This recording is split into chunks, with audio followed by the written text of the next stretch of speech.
She humiliated the entire league in front of a live national audience, stood over a fallen rookie, and smiled like she'd just won a championship. And the commissioner in charge of protecting that rookie? She said nothing. Not a word. That single moment tells you everything you need to know about the rot sitting at the center of women's professional basketball. And by the time this story is over, you're going to understand exactly why the WNBA didn't just fumble the biggest opportunity in its history. It actively strangled it with its own hands. Because what happened to Caitlin Clark in her rookie year wasn't bad luck. It wasn't the normal growing pains every rookie faces. It was something far uglier, a coordinated, tolerated, quietly encouraged campaign to cut a phenomenon down to size, run by the very people who should have been protecting her, and greenlit by silence from the top. This is the real story, the one that got buried under press releases and vague statements about process and team chemistry. Stay with me, because it gets worse the deeper you go. Let's start with what she actually did, because you have to understand the scale of what walked into that league before you can understand the scale of what was done to her. When Caitlin Clark stepped onto a college basketball court, something happened that hadn't happened in women's sports in a generation, maybe ever. People who had never watched a single minute of women's basketball in their entire lives suddenly could not look away. This wasn't manufactured hype. Nobody paid for this. It was organic, it was electric, and it was completely unstoppable. The numbers still don't feel real. The 2024 NCAA championship game, her final college appearance, pulled in 24 million viewers. 24 million people watching a women's college basketball game. The average across the entire tournament sat at 18.9 million. Sit with that for a second, because more people watched that Clark game than watched the NBA Finals that same year. More than the final round of the Masters. More than the deciding game of the World Series. This wasn't a women's sports record. This was an all-sports record. A number big enough to embarrass leagues with 100 years of history and billion-dollar television deals behind them.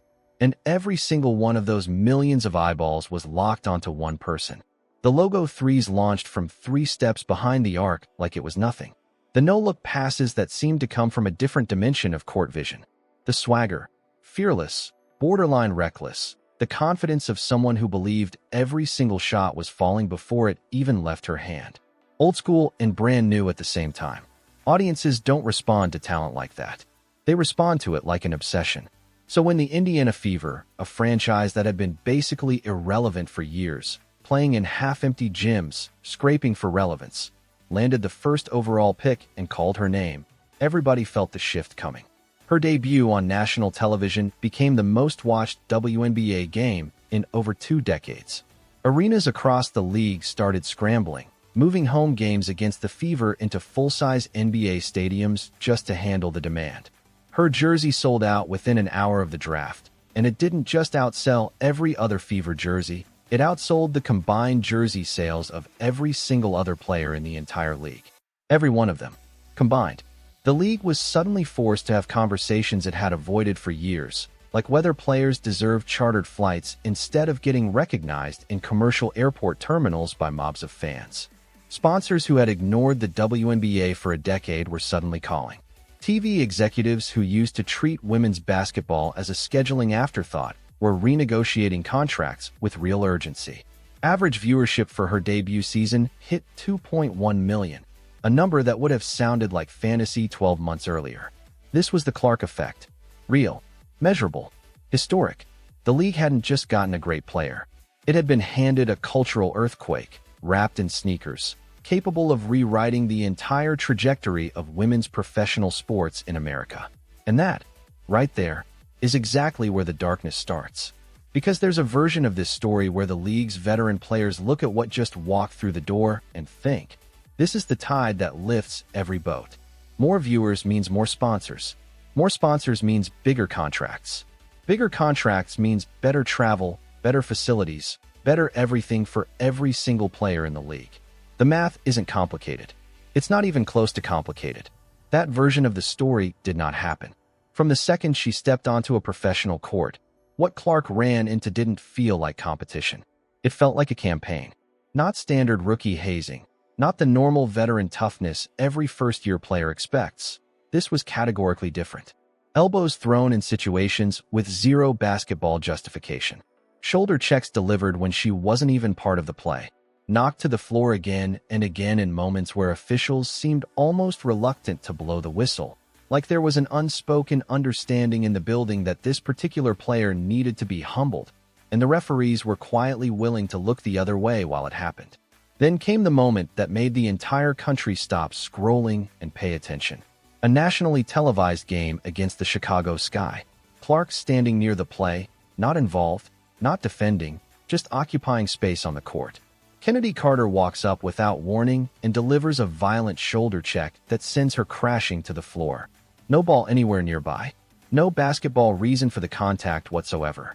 Carter then stands over her, exchanges words that witnesses described as a deliberate taunt, and walks away. The reaction was instant, and it was volcanic. Within hours, the league was forced to retroactively upgrade the call to a flagrant foul, an extraordinarily rare admission that the on-court officiating had completely failed in real time. But the damage was already done. Millions had watched it live. Millions more watched the replay circulate within hours across every platform that exists. And then came the detail that turned a bad moment into a full-blown scandal. Angel Reese, Clark's well-known college rival from their LSU rivalry, caught on camera jumping off the bench, visibly celebrating the hit. Not cheering a great defensive play, not reacting to a momentum swing, celebrating a cheap shot on a player standing completely still, nowhere near the action. The message being sent could not have been clearer, and it wasn't subtle in the slightest. The league's established players weren't welcoming Clark. They were targeting her, publicly, on national television, with a level of confidence that only comes from an environment where that kind of behavior has been quietly tolerated, maybe even quietly encouraged. And the question that exploded across every sports outlet, every living room, every group chat in the country wasn't really about one hit anymore. It was bigger than that. Why were veteran players in a league desperate for growth actively working to intimidate and humiliate the one person single-handedly driving that growth? What kind of internal culture produces that? And where was leadership while all of this was happening? That question was about to get a very ugly answer. For months leading up to the 2024 Paris Olympics, it was treated as an absolute certainty across every corner of sports media that Caitlin Clark would be on Team USA's roster. Analysts didn't even really debate it. They discussed it the way you discuss gravity, not a possibility, just a fact of the landscape. And the logic went far beyond talent. The Olympics is the single biggest sporting stage that exists on planet Earth. Billions of people across dozens of countries tune in to sports they will never watch again for the rest of the year. For a league that had spent decades fighting for basic mainstream recognition, Paris represented something priceless. A chance to put their brightest star in front of a genuinely global audience. Her range would have destroyed international zone defenses.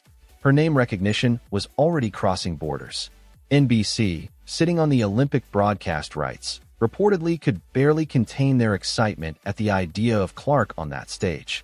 Sports marketing analysts estimated her inclusion could have generated hundreds of millions of dollars in incremental viewership, sponsorship exposure, and long-term brand value for women's basketball worldwide. This wasn't sentiment. This was cold business math with overwhelming numbers behind it. And then on a quiet Saturday morning, the roster dropped. 12 names. Every major outlet had it within minutes. Fans scanned it instantly, looking for the one name everyone assumed would be there. It wasn't. Caitlin Clark had been left off the United States Olympic basketball team. The reaction wasn't gradual. It detonated immediately. Radio segments scheduled on completely unrelated topics got abandoned mid-broadcast. Cable news networks that never touch women's basketball ran breaking news banners. The story didn't stay in the sports section. It took over front pages, trending topics, dinner table arguments nationwide. And for the millions of brand new fans who had discovered the WNBA specifically because of Clark, the exclusion landed as a personal insult. These were people who had just been welcomed into a sport by one magnetic player, and now they were getting an unmistakable message. The establishment didn't particularly want them, or their favorite player, on the biggest stage available. It was a self-inflicted wound of staggering size, and the explanation that followed somehow made it worse. The first justification, leaked through anonymous sources rather than stated publicly, claimed Clark lacked professional experience. It took sports historians about 45 seconds to dismantle that. Candace Parker made the Olympic team in 2008 as a rookie. Breanna Stewart made it in 2016 as a rookie. Both celebrated for it at the time. The precedent wasn't just present, it was recent, obvious, and well documented. That excuse didn't survive first contact. The second justification was far more revealing. Unnamed sources emphasized team chemistry, suggesting a player with Clark's level of media attention could disrupt the established dynamic of the veteran group. Read that again. The selection committee for the United States Olympic team may have left off the most marketable, most watched player in the sport because veteran players found her presence inconvenient. One name kept surfacing in every version of this story: Diana Taurasi. A legitimate legend, one of the greatest to ever play the game, and by her own public statements and on-court demeanor, clearly not someone who had made peace with stepping aside for a new generation.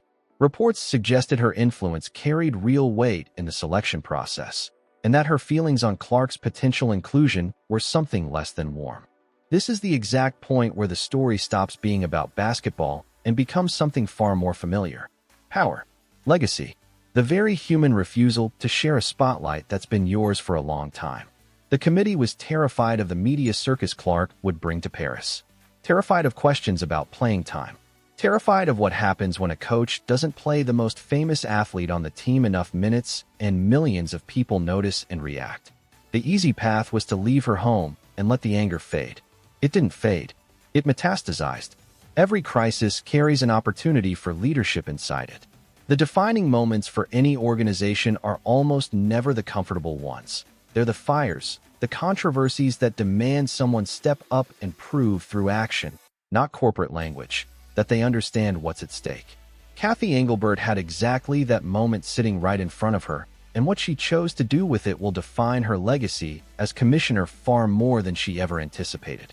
As the Olympic snub dominated headlines for days, then weeks, every camera turned toward the commissioner's office. She had the microphone. She had the platform. She had the institutional authority to reshape the entire narrative in one press conference. She could have stood up and said plainly that Caitlin Clark is the most important player to enter this league in a generation, that her exclusion from the Olympic team was a mistake the organization recognizes, and that the WNBA is building around her talent and her fan base for the next 20 years. That statement would have been honest. It would have been strategically brilliant. It would have told millions of new fans watching closely that the league actually understood what it had. Instead, Engelbert chose careful, hollow language that somehow managed to alienate almost everyone at once. She praised the athletes who made the team, fine, but not the question anyone was asking. She talked about the integrity of the selection process, a deflection dressed up as substance. She offered zero acknowledgement of the cultural and financial magnitude of the exclusion. The subtext was deafening. The decision had been made, the process had been followed, and as far as leadership was concerned, the conversation was over. What that response communicated, loud and unmistakable, was that the league's leadership was not prepared to fight for its own future. That when forced to choose between protecting the comfort of the old guard and embracing the growth sitting right in front of them, the establishment would win every single time. And the fans who had shown up so excited, so genuinely energized by what women's basketball was becoming, received that message with a clarity no press release could soften. Now strip away the emotion, strip away the personal grievances, and look at this purely through the lens of business, because the financial fallout here isn't just significant, it's potentially historic in scale. Start with the Olympics. Paris pulled a global audience of billions across every sport on the schedule. For a league that had been fighting for international relevance since 1997, putting its most charismatic, most broadly appealing player in front of that audience wasn't just valuable. It was arguably the single greatest marketing opportunity the sport had ever been offered. Conservative estimates from sports marketing analysts placed the potential incremental brand value somewhere between $30 million and $500 million. And that's not ticket sales or jersey numbers. That's the long-tail compounding value of introducing a brand new global audience to a sport, an audience that follows at home, subscribes, buys merchandise, and fills arenas for years afterward. All of it gone because a committee couldn't navigate veteran ego, and a commissioner couldn't find the nerve to say the obvious thing out loud. The jersey numbers are almost small by comparison, but they're still worth pointing out. Her jersey had already outsold the rest of the entire league combined before the Olympics even happened. An Olympic run would have expanded that internationally in ways that are genuinely hard to calculate. And here's the cruelest irony in the entire story. The players who pushed back hardest against her presence, the ones the league protected by staying silent, are the ones who paid the highest long-term price. Because the growth she was generating, the better travel, the bigger crowds, the improved contracts, the mainstream legitimacy, was growth that would have lifted every single player in the league. They didn't just hurt Caitlin Clark. They hurt themselves, with their eyes wide open. It would be easy, maybe even comforting, to write this whole thing off as a series of unrelated bad decisions. A committee that got one roster call wrong. A commissioner who fumbled one press cycle. A few veteran players who got a little too territorial. Isolated mistakes, lessons learned, move on. But the pattern doesn't support that at all. What this saga actually exposed is a deep, structural problem baked into how women's professional basketball is run. A scarcity mindset sitting at nearly every level of the organization. The belief that there's only so much attention to go around, only so much room at the top, and that a new, enormously popular arrival must be coming at everyone else's expense. That mindset didn't come from nowhere. The league was built by players who fought for every inch of recognition in a sports landscape that was openly hostile toward women's athletics for decades. That environment forged a survival instinct. Guard your position, because nobody's handing you anything. It made sense at the time. But the moment Caitlin Clark walked through the door, those circumstances changed completely. The scarcity that had defined the league's entire existence simply wasn't real anymore. There was more than enough attention for everyone. More than enough money. More than enough room at the top for a whole new generation of stars alongside the old one. The pie wasn't being sliced differently. The pie was growing at a rate the league had never experienced in its history. And the people in charge, from the veterans in the locker room to the executives in the front office, couldn't make the mental shift. They kept responding to abundance with the defensive reflexes built for scarcity. And in doing that, they turned the single biggest tailwind in the league's history into a headwind of their own making. The commissioner's failure sits at the center of all of it, because her entire job is to see past the immediate political pressure and make decisions in the long-term interest of the league. That's the actual definition of leadership. She had access to every viewership number everyone else had. She saw the jersey sales. She read the coverage. She understood, at least intellectually, exactly what the Clark effect represented and exactly what losing it would cost. And she still picked the path of least internal resistance over the path of greatest long-term benefit. Leagues don't collapse in a single dramatic moment. They erode, slowly, through a stack of small decisions that each look manageable in isolation but compound into something irreversible over time. The WNBA had been sliding down that erosion curve for years before Clark arrived and temporarily reversed it single-handedly. The decision to mishandle her arrival, to tolerate the targeting, to enable the Olympic snub, to answer all of it with bureaucratic silence, put the league right back on that same downward curve. Whether it stays there depends entirely on what happens next. And here's the part that's genuinely fascinating in all of this. Caitlin Clark doesn't need the WNBA to validate her. She never did. Her star power was proven independently of the league, and it will keep growing independently of whatever decisions get made in league offices going forward. She kept playing, kept launching those absurd logo threes, kept threading passes that shouldn't have been physically possible, kept pulling in crowds and ratings and merchandise numbers the league had never seen before. Through all of it, the targeting didn't break her. The snub didn't silence her. The commissioner's indifference didn't diminish her one bit. If anything, all of it clarified something important. The relationship between Caitlin Clark and the WNBA was never a balanced one. She needs them far less than they need her. And the sooner the people running that league genuinely accept that reality, the better their odds of actually building something lasting around it while they still can. The fans who showed up for her? Still there. A little angrier. A little more skeptical of the institution.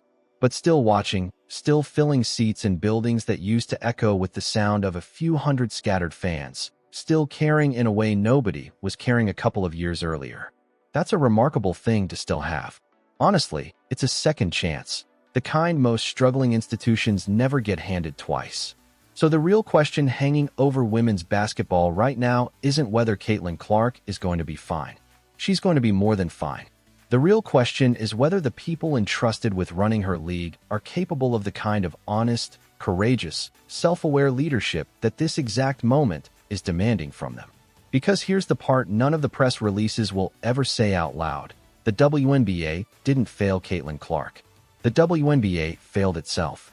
It failed the players who deserved better leadership than this. It failed the fans who showed up with real excitement and got handed politics and indifference in return. It failed the next generation of athletes who were watching closely to decide whether this league is even worth building a career inside of. Organizations rarely get handed the kind of opportunity the WNBA received the moment Caitlin Clark entered that draft. The kind that reshapes an entire sport's trajectory. The kind that turns a niche following into a full mainstream movement. The kind that writes its own legacy into history if you simply get out of its way. They got in the way of it. Whether that becomes a footnote or becomes the whole story depends completely on what the people in charge decide to do from here. But one thing is already locked in, already permanent, no matter what happens next. That window from the spring and summer of 2024, that specific, unrepeatable, once-in-a-generation window, is closed. You can't rebuild the Paris Olympics after the fact. You can't undo the message that got sent to millions of brand new fans watching for the first time. You can't get back the hundreds of millions in brand value that evaporated because a committee chose ego over opportunity. History is going to record exactly what this league did with one of the rarest gifts a struggling sport has ever been handed. And based on everything that actually happened, that record is not going to be kind.